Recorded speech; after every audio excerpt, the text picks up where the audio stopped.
Hey guys, welcome back to my channel and another video. So today we are doing the final reading wrap up for 2024 and we are going to be discussing all of the books that I did read in December of last year, which feels really weird to say. This was like not a great reading month, I feel. I did read 7 books, which was great. However, I didn't really like them and I struggled to get through the series because I was reading 2 series and I had to split like each book up. So it'd be like one book from one series and then I jumped to like the first book in the other series I was reading and then go back to like the sequel in the first book series I was reading and didn't pass the vibe check, but that's fine. We're gonna get straight into this and then at the end of the video we will just touch base on my reading statistics for the month, maybe the year. I hope you guys enjoyed this video. So the first book that I did pick up in December was The Pumpkin Spice Cafe by Laurie Gilmore. Straight off the bat, I did rate this book 3.5 stars. So I say that this wasn't a good reading month. I did rate the books quite well. So this did focus on our main character, Jeannie. Her aunt basically gifts her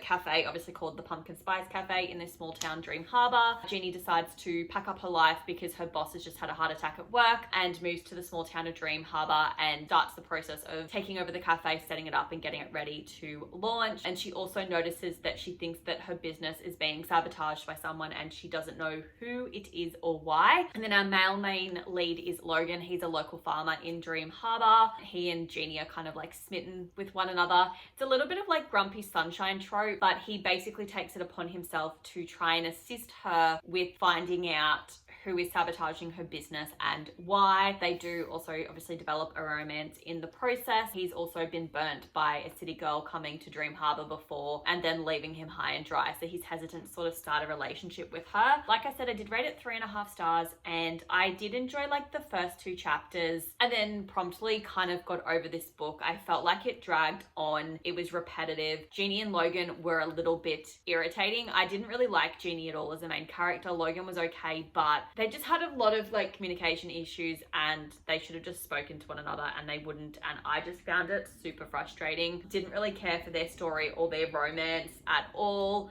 I feel like it had potential. It just really fell flat for me. I did enjoy their friends, so that was kind of what made the story interesting for me. And you can also see how the author is setting up the other books in this series as well, because all of kind of the characters that are gonna have books featured about them, you can see it literally from the 3rd or 4th chapter in this book. So it was set up really well. I just didn't enjoy the execution of it. To be honest, if I didn't have the other books in the series, I probably wouldn't have continued on with it, but I am kind of glad that I did because I did enjoy one of the other books a bit more. But that's all I really have to say about this book. I don't really think it's worth the hype. Like, I think it's cute. I can see how it's like Gilmore Girls because I'm also not a huge fan of Gilmore Girls. It did give me the vibes, but I just didn't think it was that great. And then the second book that I jumped into was A Merry Little Meet Cute by Julie Murphy and Sierra Simone. This was obviously the first book in this sort of standalone series as well, and I went into this book with all of the wrong expectations. So I was under the impression that this book focused on our main character, B, who has a deep, dark secret. No, I don't know if you call it a deep, dark secret, but like she's got a secret that she doesn't want people to find out about. She ends up starring in a Christmas movie alongside Nolan Shaw, who is an ex-boy band member who's trying to clean up his act. I was like hesitant to go into this book purely because a lot of the times when books say this character's got a dark secret that they don't want anyone to find out, it's generally something that isn't what I would consider like worthy of that title. So I was a bit hesitant going into this one thinking that it was going to be some pathetic reason, but no, it turns out that B is actually a adult film star. So that's why she doesn't want people like to find out about that, because if they find out that she's an adult film star, they will go looking for her stuff on the internet. And she's got like essentially what's an OnlyFans account, but they call it something else in this world. And that's why she's worried, because she's worried that like she wants to get into filming, I guess, normal movies that aren't in the adult film industry, and she's hesitant that if people find out it's going to ruin her opportunities to star in these types of films. And it's funny because Nolan recognizes her from the second he meets her because he's been subscribed to her OnlyFans account. And this book was not what I was expecting whatsoever. I went into this thinking I was going to have this light, fluffy little romance story filming a Christmas movie, and the main character is literally an adult film star. It wasn't what I was expecting. I did enjoy it. I did rate it 3.5 stars. I do kind of think that this is the best one out of the 3 books that I did read. Good news is that it was set at Christmas time. They were filming it over the Christmas period, which meant that I could use it for my back to December prompt in the Speak Now Taylor's Version reading challenge. So that was a win. But yeah, that's A Merry Little Meet Cute. And then I went back to the Dream Harbor series and picked up The Cinnamon Bun Bookstore by Laurie Gilmore. And this one focused on Hazel, who is best friends of Logan, who is the farmer in the first book, and then also focuses on Noah, who's also one of Logan's friends.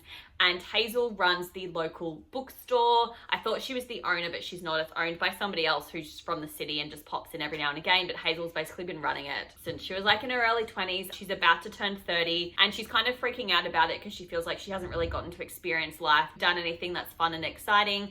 And she ends up discovering in her bookstore that someone is like dog-earing her books and like highlighting or underlining certain sentences in these books, and she takes them as clues of things that she needs to do before she turns 30. So it could be like something about milkshakes, so she'll go and buy ingredients to make a milkshake. She doesn't know who's doing it and why, but Noah happens to be there, I think, one day when she discovers it. So he decides to help her out with, you know, experiencing life and all this stuff. And she's kind of hesitant to start a relationship with him because he's like 25, she's about to turn 30, so she feels too old for him. But it's just their cute little romance, and I did enjoy this one a lot more than the first one. I did rate it 3.5 stars. I did get to a point though where I started to get like a little bored with it, but I did really find that Hazel and Logan were cute. I felt sorry for Hazel because you find out who's obviously doing it and why. But yeah, it was just cute to see the found family, to get to know a bit more about Noah, get to know more of the dynamics going on in Dream Harbor. And this one really set up the next book really well, but there's not a whole lot that I can say about it. Like, they were cute, fun, easy reads for me to get through, and I didn't hate the experience. So there's that. Book 4 that I read in December was A Holly Jolly Ever After, also by Julie Murphy and Sierra Simone. This is the second book in the, I don't even know what it's called, but I'm gonna call it the A Merry Little Meet Cute series. And this one focused on, I didn't explain this very well, but in this series we have this boy band called Ink. It was back when they were like kind of teenagers. The band's since fallen apart. So yeah, we've obviously got Isaac, Nolan, and Callum with, it was with a C, but he changed it to a K so that the band could be called Ink. And he's basically started himself like a pizza empire. And he actually had a S, don't know if I can say this stuff on YouTube and I don't want to get like striked or anything, but he had a S tape get released in the first book, and everyone's obsessed with his dad bod, and he's now super popular, and they've now decided that they want him to star in his own Christmas film. And in first book there was meant to be an actress who was actually meant to star in it along Nolan, who was Winnie Baker, but she ended up being unable to proceed with the film, and that's why B got pulled in to do it. So in this one, Winnie is actually back. She's trying to redeem herself. She's going through a divorce. She's kind of grown up as a child star in Christianity, incredibly naive and inexperienced in life, and she's also got a medical condition where she's just super tired all the time and falls asleep. So a lot of her scandals have just been her not really coping with her medical condition and people taking advantage of her. So she comes on to basically try and kickstart her career, make some money, because she's obviously, her parents have basically disowned her because she walked away from her husband because he cheated on her. So she's filming this movie alongside Callum, and because everyone found out about B being an adult film star, they were all obsessed with the movie, and they actually are trying to do dirty Christmas movies. And he meets Winnie, who's the female love interest, and she's so inexperienced with sex and everything that he has to try and help and teach her, and they develop a relationship. And I just found this one lame. That's probably the best way to describe it. I didn't enjoy it. I just thought it was so dull. I got very quickly over Winnie being a 30-something-year-old woman who's got no experiences whatsoever with sex and everything, and I just found it annoying, and I didn't find it realistic or believable. There's also the surprise pregnancy tropes, which I don't enjoy, and didn't really have a good time with it. I ended up rating it 3 stars. It was probably my least favorite out of the 3, and honestly, like, it turned me off Christmas novels.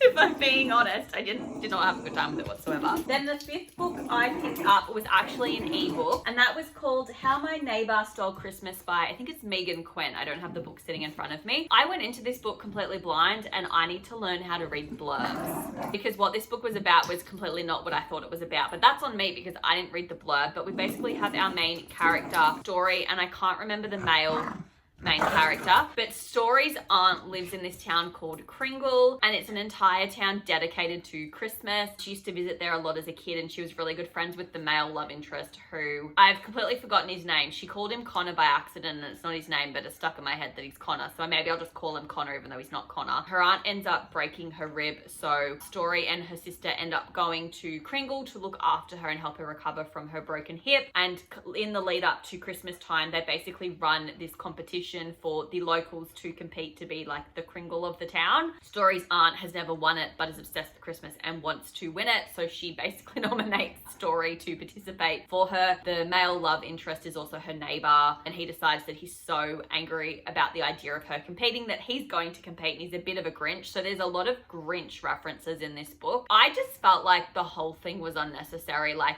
there were so many things in the competition. It dragged on. I felt like it went for too long. Story was really unlikable at first, and I only started enjoying the book about halfway through. I did also rate it 3.5 stars, but it was like 600 pages of an ebook, and it felt way too long for me, and I didn't enjoy it and didn't rate it. Never read anything by Megan Quinn before, so this is the first novel that I've read by her. But yeah, not much I can really say about it. Book 6 was The Christmas Tree Farm by Laurie Gilmore. This is the 3rd book in the Dream Harbor series and the most recent release. This is also my favorite book in the series because we focus on Kira North. She has just purchased the Christmas Tree Farm in Dream Harbor, and then it also focuses on Bennett, who is the, I believe, younger brother of Jeannie from the first book, and he gets conned into coming to Dream Harbor for Christmas, spend time with his sister in the town, and he ends up staying in her apartment, and she moves in with her partner Logan. And this was so cute. So like, Kira is actually a twin, which I had no idea about. You don't know much about her up until this book. She's like a spoiled little rich girl who's sick of her ways and wants to become a better person. So she kind of just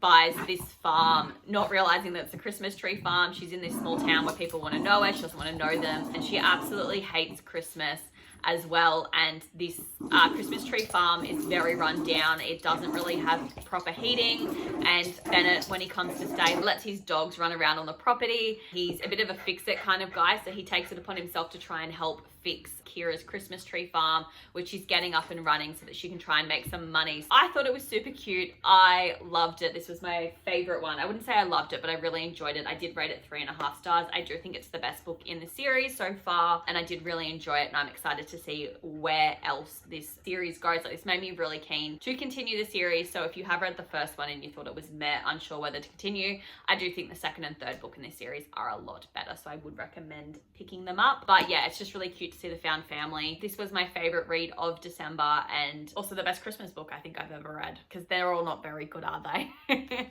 And then the 7th and final book that I did read in December was A Jingle Bell Mingle, which is the 3rd book in this series by Julie Murphy and Sierra Simone. It's also the most recent one that has been released, and it does focus on Isaac and Sunny. So Isaac is also part of the boy band, and what happened is that he got married to another a teen star, Brooklyn, and she ended up tragically passing away about 5 years ago. He's basically gone very deep into the hole of grief, and he's a bit of a recluse, doesn't want to have anything to do with anyone. But unfortunately for him, when he did go solo after Ink split up, he does still have one album left over that he needs to submit, otherwise he's in breach of his contract with his recording company. So he decides that he's going to go to Christmas Notch, which is where all these movies are set, and he's going to make a Christmas album to get him out of this contract. And he ends up buying the mansion in Christmas Notch. He moves in, and then there's also this other character, Sunny, who's appeared in the other 2 books in this series, and she's basically sold to the Christmas movie company Hallmark. I can't remember their name. Hope Channel. They're called Hope Channel. She sold to them basically a screenplay that she verbally told them this idea about that is based off Christmas Notch, and she has to actually write the play. So they basically move into the mansion together. They end up becoming a little bit of friends with benefit scenario. They inspire one another to write their Christmas album and to also write their screenplay. And they're also actually researching and investigating the screenplay because it's actually somewhat based off like a legend or myth in Christmas Notch. And that was the most interesting part of this book. I really enjoyed finding out about the legend of Christmas Notch. I did rate this one 3 stars. I didn't really enjoy it either. I kind of got a little bit over the whole my wife's dead, my life's ruined. I'm upset, I'm miserable, but I'm also falling in love with this other person, but I'm in denial about it, so I'm gonna treat them really poorly. I didn't enjoy it. I got told this book was a little cringe. I didn't find it cringe, but I also I wasn't that interested in it. It didn't really hold my attention. I wasn't engaged. So yeah, like I said, it was a 3-star read. I just don't think that this concept of stories is necessarily for me. So if a 4th book does come out, I probably won't pick it up because I didn't really enjoy these 3 books, and I gave it a go. I smashed out like 4 Christmas novels this month, and look, I'm glad that I've read them because I did purchase them towards the end of 2024. So like, I'm not bringing any of these 6 books, across with me into 2025. But that's kind of all I really have to say about these books. We're going to really quickly run through my statistics. So basically, I started the month off with 85 books on my TBR. I read 7, but 1 was an ebook, so technically 6. So that means that I am ending the year on 79 unread books. My goal was to get my TBR to be under 100 books, so I have definitely smashed that. I also didn't buy any books in December, so I only purchased 35 out of 36 books that I had allowed myself to get. I did manage to read 30 days out of the month, which is pretty impressive, but I also had no 5-star reads, and I did tick off the only reading challenge I had left, which was the Speak Now Taylor's Version reading challenge. But yeah, that's I guess my monthly statistics, but I guess we'll just quickly run over my yearly statistics. So in 2024, I did manage to read 105 books. My goal was 60. Out of those 105 books, 90 of them were physical, 9 of them were ebooks, and then 4 of them were audiobooks. So I definitely want to work on reading more ebooks and audiobooks into 2025. I haven't counted up how many days I read this month, but just know it was probably well over 300 days. I read mostly every single day this year, and I had 11 5-star reads, and I completed every single one of my challenges. That was the 25 books to read in 2025. I had about 5 or 6 book series that I wanted to read this year, which I completed. I also had the Taylor Swift Errors reading challenge, and then I also finished my Speak Now Taylor's Version reading challenge. I'm gonna cut it here because Oliver is going crazy with the toy and he's doing my head in, and you probably can't hear me very well. So I just wanted to say thank you so much for watching today's video. I hope you guys enjoyed it, and thank you so much for everyone that's watched my videos this past year. I do really appreciate your support. It's been amazing, and I hope you all have had a wonderful and safe start to 2025. I will probably not see you guys next week for another video, just because my partner and I are currently in the process of renovating a house. So that's kind of what most of my weekends are going to be spent doing. So I'm probably only going to be putting up maybe 2 videos a month moving forward for a little while. But anyway, guys, like I said, I hope you've enjoyed this video, and I will see you in my next one. Bye, guys.